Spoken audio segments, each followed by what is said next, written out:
Nako po mga kababayan, matinding pahayag po ni Atty. Topacio dito nga po sa nangyaring impeachment day 2 sa Senado. At sabi niya dito, mukhang napahiya daw itong kampo ni Luistro mga kababayan. Nako po, matindi po ito. So, pakinggan nyo itong pahayag ni Atty. Topacio mga kababayan na talagang ikakagulat nyo itong kanyang paliwanag kung bakit napahiya itong kampo ni Luistro, itong House Prosecution Panel mga kababayan. So ito na po, pakinggan nyo. Rehas, Opo. si Senator Chis Escudero na siyang hinirang bilang presiding officer ng Senado para sa bilang isang impeachment court. May mga tao na nagke-question po ng pagtatalaga ng isang presiding officer other than the Senate President. Yun ang mabigat dito. At sabi po nga nila, maaring ito ay magresulta ng pang-invalidate ng itong impeachment proceedings na ayaw naman natin kasi baka sabihin na naman nila technicality, etc. Kanya na parang sila na rin ang gumagawa ng sarili nilang bato na ipupukpok sa kanilang ulo eh. Ha? Tama. Yeah. Kita mo ha? Di ba noon, Throwback mag-rewind tayo. May rewind pa ba ngayon? Wala na Wala na, rewind throwback kasi na. kasi hindi na siya Betamax or VHS di ba? Opo. Na nagre-rewind o cassette, di ba? Opo. O streaming na ngayon eh. Yes. Okay.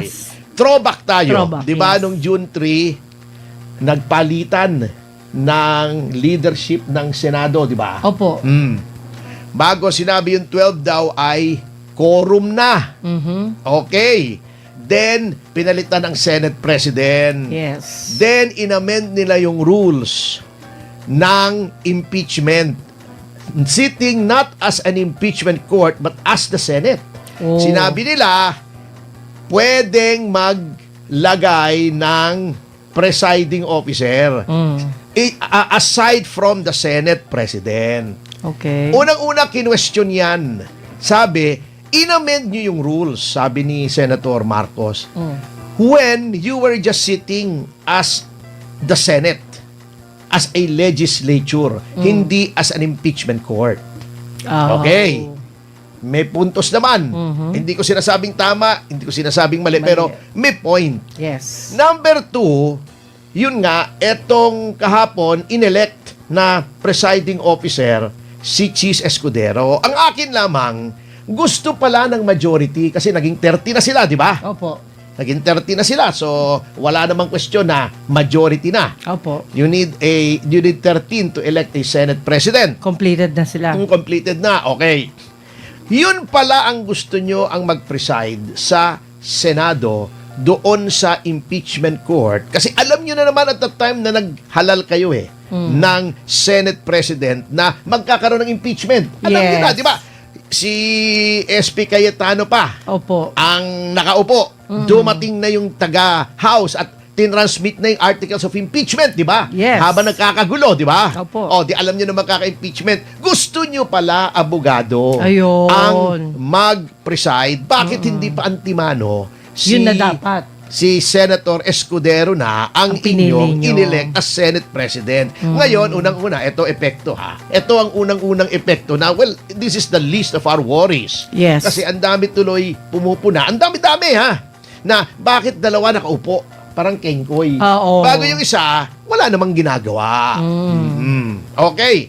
Number 2, allowed ba yon? Ang tinuturo po ng majority ay yung sariling rules ng Senate. Okay. At totoo naman sa ilalim ng Article 11 ng Konstitusyon, ang Congress ay gagawa ng sarili niyang rules para effectively ma-implement ang kahit anong impeachment proceedings. Tama po yun. Okay. May karapatan. Pero meron din pong doktrina sa constitutional law na kahit anong gagawin ng kahit anong sangay o departamento ng ating pamahalaan ay hindi lalabag sa konstitusyon. Anong nakalagay sa konstitusyon? Hoy, happy 1.5! 2,000 viewers. Ang aga naman. Hi, Maraming good salamat morning, po sa guys. pagtitiwala. Oo. Thank you. Anong nakalagay sa konstitusyon, mga kasama? Nakalagay doon kapag may impeachment, yan ha, ang Pangulo ng Pilipinas ang nasasakdal o respondent o gustong i-convict o ina-impeach, Aha. ang punong mahistrado ng Korte Suprema ang magpipreside. Okay? Di ba? Oo. Yes. Wala pong question yon. Okay. Wala naman sa konstitusyon kung sino magpe-preside pag hindi presidente. Oh. Yung CJ, by the way, na nagpe-preside, hindi bumoboto, ha? Opo. Oo. Presiding officer lang siya. At walang problema ron. CJ yun eh. Ibig sabihin siya yung pinakamagaling na abogado rito sa ating bansa. Punong maestrado yun eh. O, walang question dyan. Okay. Pero paano pag hindi? Di ba noon, si CJ Corona, ang nag-preside ay si Juan Ponce Enrile as Senate President. Yes. Ang question, maaari ba na hindi Senate President ang mag-preside?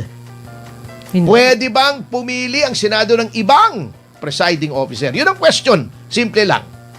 Anong sabi ng majority? Pwede daw kasi under Article 11, pwedeng mag-promulgate ng rules ang Congress for the effective implementation ng impeachment. Okay. Pero anong sabi ng konstitusyon sapagkat kahit anong rules ng Senate, hindi rin pwedeng kumontra sa konstitusyon. Oh. So silent. When the Constitution is silent, titignan natin ano bang intensyon ng framers o yung nagsulat ng konstitusyon. At yan po ay makikita sa journals. Kaya nga po may journals eh. Yung parang transcript, word for word, ano bang sinabi noong mga miyembro ng Constitutional Commission noong 1986 nung sinusulat nila ang konstitusyon. Ano bang intensyon nila nung sinulat nila yan? Ito ha. Sige. Ito, sinabi ni presiding officer, ito ay noong July 28, 1986 na pagdedebate ng Constitutional Commission. Okay. Sabi ng presiding officer, committee doon sa accountability ito eh. Sabi niya, what does the committee say? Tumayo si Monsod. Commissioner Monsod. Anong pangalan ni Monsod? Yung Christian Monsod. Christian Monsod. Sabi niya, is it not understood that when the President of the Philippines is on trial, it is the only time when the Chief Justice of the Supreme Court will preside? Yan.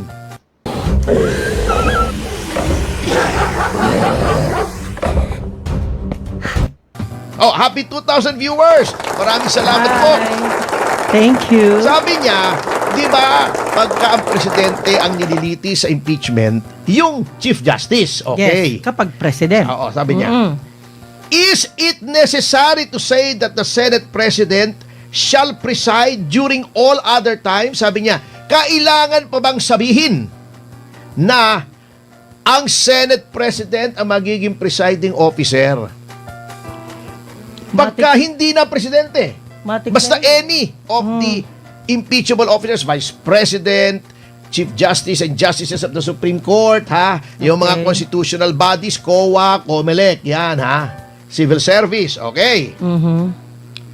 Sabi ni Mr. Davide, na buhay pa ngayon. Opo. Dating Chief Justice ito At siya nag-preside noong impeachment ni Pangulong Estrada doon sa mga bata na hindi naabutan yon. That year 2000 yon.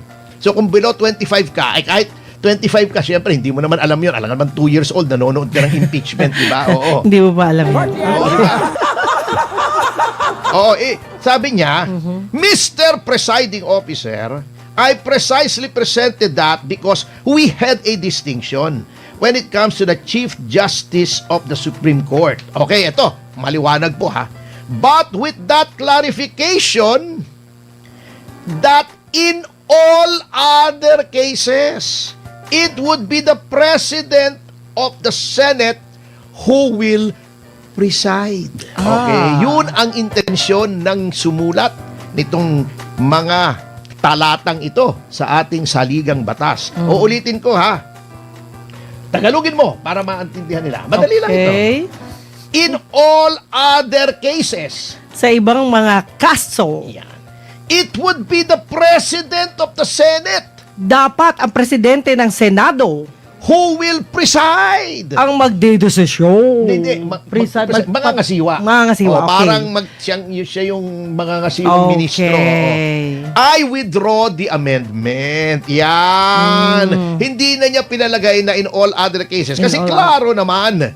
Kaya Sa daw umpisa pa sinabi, lang. okay ha, pagka-Pangulo, Chief Justice. Okay. Hindi mo na kailangan sabihin, pag hindi Pangulo, Senate President. Okay. Oo. Kasi ang Constitution po, eto ha, ang haba-haba nga nung Constitution natin. Di ba? Oo. Ang haba, isa sa mga pinakamahabang konstitusyon sa buong mundo. No. Ang Constitution kasi Grabe. dapat succinct. Yung parang summary lang. Sa atin medyo mahaba. So siguro, sinasabi nila ang haba na nitong konstitusyon. Pinaiksi. I-pare down natin. Wag na nating masyadong pagkahabaan pa. Okay. Pero very clear. Uulitin ko. Para maintindihan Sabi na. ha. Kaya palagay ko may puntos. At yun ang concern kasi po nila. Oo. Ha? But with that clarification that in all other cases, it would be the President of the Senate who will preside. Yun ang kagustuhan ng saligang batas. Ayan. At saligang batas na niratipika ng karamihan ng Pilipino noong 1987. Ayun, matik na yun Oo, dapat. hindi po pwedeng kontrahin yan ng kahit anong rules ng Senado. Yun po ang sinasabi nilang nagiging questionable. Yun nga, nahihirapan nga po kasi, bakit kasi nagkaroon pa ng ganong komplikasyon? Bakit kasi antimano, hindi na lang si Cheese Escudero? Ngayon, magkakaroon ng question. Yun naman pala. Yun ang mabigat. Anyway, mabalik tayo roon.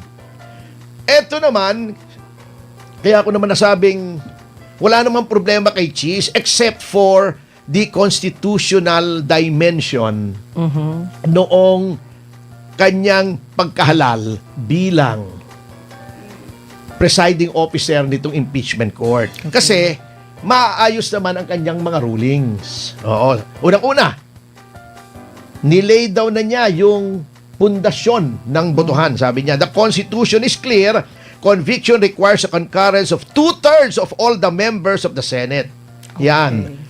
Saying that 16 ang kailangang boto. Yan. Okay. At maganda rin yung ruling niya kasi eto ha, noong nag-motion si Luistro, eto yung sinasabi ko si Luistro, di ba? Paulit-ulit natin Opo. sinasabi. Si Luistro, at pumunta sa screen yan. Kapag Nasunog, nabara. siya ay akala mo magaling kung hindi ka magaling. Pero pag magaling ka, alam mong hindi siya magaling. Yan. Oo. Hoy, happy 2,500 viewers po. Hi, Napakaaga naman. thank you, Maraming guys. salamat po. Maraming salamat. Ha?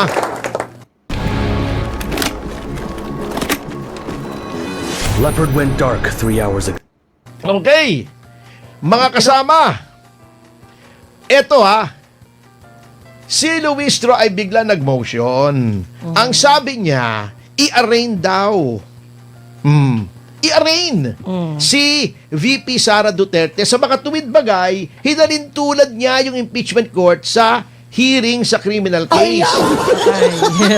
Sabi niya, dapat daw basahin Muli. each and every article of impeachment at mag-enter daw ng plea. Guilty or not guilty. Sabi ni Attorney Season, yung abogado ni VP Yun. Sara, yung lead counsel, Yun ang magaling. yan. Sabi kasi ni Luistro, Rule 7 daw, may sinasabing failure to appear, failure to file an answer, there should be an entry of plea of not guilty. Ayan. Sabi ni Attorney Sheila Season, ha? Ito, magaling to. Bakit daw humihingi ng arraignment?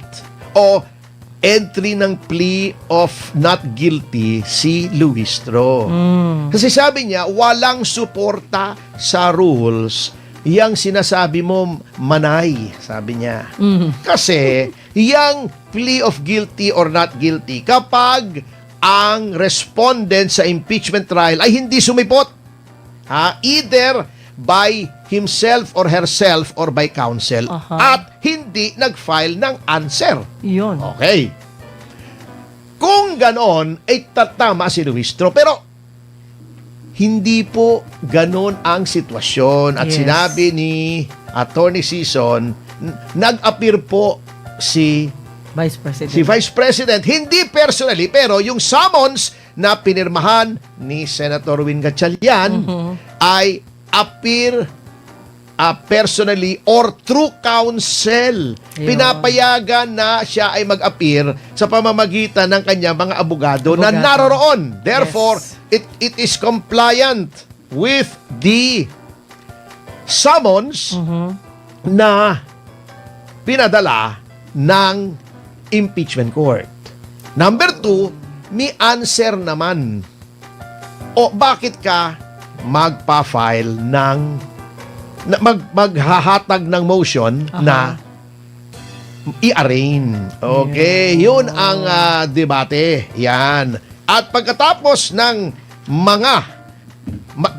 dinggin ang mga argumento ng magkabilang panig. Yan, oo. Uy, happy 3K viewers! Maraming salamat. Napakaaga naman, oo. Thank you guys for watching. Thank you. Sabi ni Senator Escudero as presiding officer, wala namang arraignment yun eh. Oo naman, oo. Oo Kaya naman, tuloy. Jervil eh. Oo naman, oo. Ibang kaso. Oh, sobra ka naman, oh. Wala naman sinasabing arraignment eh. Oh, sabi niya, oo. Okay, eto sabi. Tagalogin mo. Bilib na bilib. Oo. Okay, sige. But in this case, Pero sa kasong ito, sabi ni Escudero to, she has filed an answer siya ay sumagot. and in fact has appeared At sa makatuwid, siya ay dumalo through counsel. sa pamamagitan ng kanyang abogada. Yan. Abogado. Gumagaling tayo sa interpretation. Oo. Hindi ako marunong. Insofar as the Pasensya na. readings of the articles of impeachment, Ayan, mula sa pagbabasa ng mga article sa impeachment, it will be done. ito ay ginawa. Gagawin. Gagawin, yan. no? Okay. At the final resolution of this case. Sa pinaling resolusyon ng kasong ito. Yan. For those reasons, Sa ganong parangan, the motion is denied. ay napahiya siya. Ay, Yun. binali ko. Yun. Ay, hiya. Ang nangyari. Hindi. Grabe na kasi. Pasensya na. Hindi, gusto kasing Super, magdrama eh. Opo, yun dahilan. Gusto magdrama, oo. Anyway, ngayong pangalawang araw ng impeachment trial, Opo. di ba? Ito naman ay live stream. Sigurado naman yan. Mamaya Mapapanood na, I'm ng sure, lahat. live stream yan dito sa SMNI where Yes. the truth that matters. Ano? Yes. Ito Makatotohanan. makatotohanan po ang mga maririnig nyo rito. Pero, siyempre, since this is a public trial, pwede rin yung old school. Pwede kayong pumunta roon, Yun. personal, at manood. Hala. Ngunit, may mga requirements po. Number 1, dapat ay magrehistro kayo Oh. online. At kayo'y Okay. bibigyan ng QR code. Lagyan nyo yung pangalan nyo, address nyo, Yun. etc. etc. Siguro, for security reasons na Opo, rin. Wala opo. namang problema po yun. Senado yan, impeachment Oo. yan. Ha? Mahigpit. Alam naman natin mga nagkakainitan ng ulo dyan. Buti na Opo. yung sigurado, di ba? Ay, tama ka. Okay. Tama. So, magre-register ka, bibigyan ka ng QR code bago ka papasukin. Plus, hindi ka pwedeng mag-selfie-selfie doon. Oo, bawal. O kumuha ng retrato. Yes, bawal. O kahit yung mga ibang media, kailangan humingi ng pahintulot na magkukuha. Yan. Hanggang May ballpen at papel lang guidelines. sila, Oo. di ba? Yan. Yung mga cellphone nyo, tablet, o kahit laptop, Silent padala nyo, lahat. Silent, oo. Yes. Silent lahat. Pwede naman, hindi naman pagbabawal, pero Opo, silent. silent. At huwag kayong kumuha ng video kung kayo Bawal. ay yung mamamayan lamang, Opo. may mga autorisado lamang na kukuha ng retrato. Video at litrato. Okay. Yun. So yun ang isang mga hindi naman sasabing paghihigpit, kundi mga patakaran. Pero attorney, take note, ballpen at papel lamang. Ballpen at papel lang, Yun lang oo. importante dala niya. Parang yung, natutuwa ako, parang yung parang yun bagang, yung sa courtroom sa Amerika, di ba, bawal na bawal doon. Opo. Di ba yung mga drawing, yes. di ba? Di ba? Oh, yung dinodrawing na lang nangyayari nila sa eh. courtroom, dinodrawing lang, Yun na. meron taga-sketch. Oh, yung magaling oy, happy sketch. 3.5 viewers po live sa DZR Thank you, guys. YouTube. Maraming Yan. salamat po. Oo. Eto naman, ang Kengkoy na naman. Etong si Adyong. Oh, Alam na alam niyo kung sino to si Adyong, di ba? Yung quad ko may masyadong Cartilage. maepal kung ano-anong sinasabi. Pakyut-pakyut daw yung kliyente ko, etc. Eto, sabi niya, dapat daw ang mga prosecutors ay hindi sumuko, 'di ba, sa political pressure. Bo. Yan, hindi daw sila dapat susuko. sumuko o maantig o maapektuhan.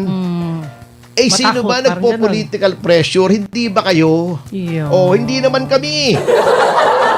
Oo nga, ba't Political nagkaganon? pressure daw. Pino-political pressure ng administrasyon ang mismong Senado. Ninyo. Bakit?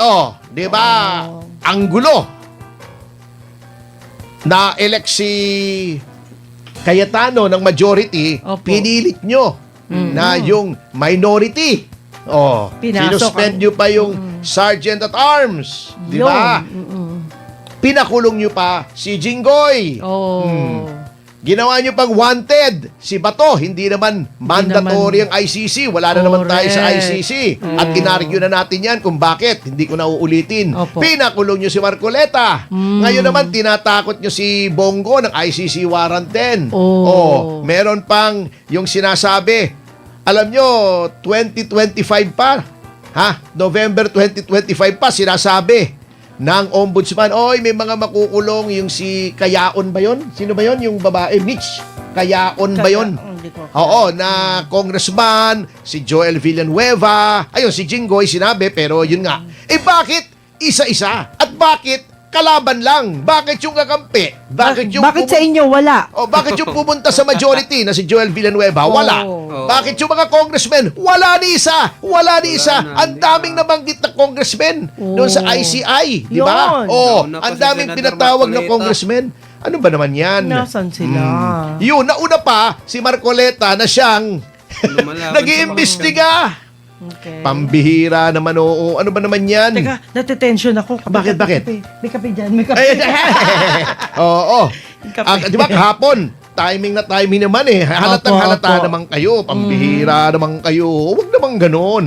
Kung kailan magbubukas yung impeachment trial at nandun si Marcoleta, binawasan nyo pa. Ayun. Tingin nyo ng timing, Matindi talaga. Kita mo plunder. May 10 days naman ang korte para mag-decide. To answer. Final Friday, Monday may desisyon. Ibig sabihin, Bilis.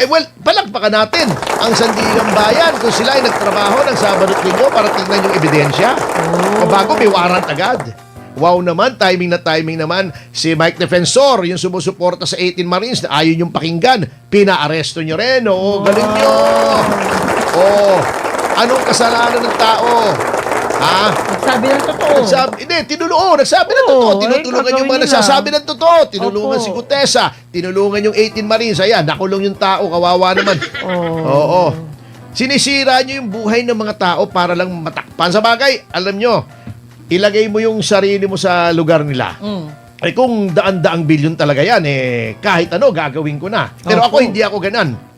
Hindi ko gagawin talaga yan, yung piperwisyo mo yung kapwa mo. Alam nyo, ang mga bagay-bagay ay hindi lamang dito sa mundo, Yo. mga kasama. At may karma. Lahat ay may hangganan. Kita mo si Noynoy Aquino na karma, he died alone. Oo nga. Unloved. Oo. Parang walang nangyari sa Oo kanya. di ba? Yun ang mabigat po, mga kasama. Di ba sabi nga sa Biblia, what does it profit a man to gain the whole world but lose his soul? Anong mapapala? Anong pakinabang ng isang tao na maging maging pag-aari niya ang mundo, ngunit Aha. mawala naman ang kanyang kaluluwa. Yan ang nangyayari po ngayon. Opo. At alam nyo, ang dami kong nakausap, nalulungkot po talaga sila. Totoo. Tama yung sinabi ni Mike Defensor nung huli kami nakita dito sa SMNI. Opo. Noong Sabado, guest ko siya doon sa Small Talk. Sabi niya, pambihira.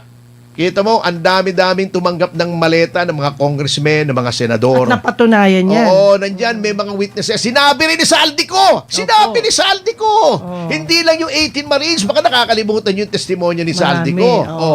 Pero anong nangyari? Sabi niya, mukhang mauuna pa kaming makulong kaysa Yun. mga tumanggap ng maleta. At totoo nga, grabe. Ayun na. Una na nga silang nakulong. Yun na. Green Cross, cool. So, yun po mga kababayan, matindi po pahayag ni Atty. Topacio. Mag-comment kayo mga kababayan kung ano masasabi nyo dito sa kanyang matinding pahayag patungkol sa day 2 ng impeachment. At dito sa usapan no, sa presiding officer na si Chis Escudero. So mag-comment kayo mga kababayan, at sa mga bagong pasok po dyan, huwag nyo pong kalimutan mag-subscribe sa ating YouTube channel. Maraming salamat po sa inyong lahat.